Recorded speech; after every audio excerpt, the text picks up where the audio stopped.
দেখতে পাচ্ছ বন্ধুরা, আমার দুটো ট্রেড হয়েছে। ফিন নিফটি 30 জুলাই 23,400 কল, আর 23,300 কল। আমার ওভারঅল পজিশন দেখতে পাচ্ছ 640 টাকা। প্রথম ট্রেডটা আমি লাভ করি 427 টাকায়, এবং দ্বিতীয়টা 212 টাকায়। এই ট্রেডটা করি আমি মাত্র 1400 টাকা দিয়ে। এখন প্রফিট হয়ে এটা হয়েছে, প্রায় আমি 50% বার করি। আমার পজিশন দেখতে পাচ্ছ এই।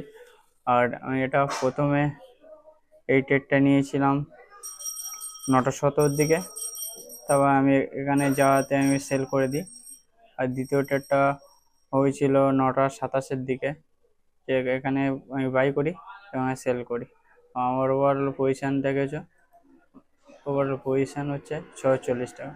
ভিডিওটা কেমন লাগলো? ভালো লাগলে কমেন্ট করে দিও, লাইক করে দিও, আর বন্ধুদের কাছে শেয়ার করে দিও। ধন্যবাদ।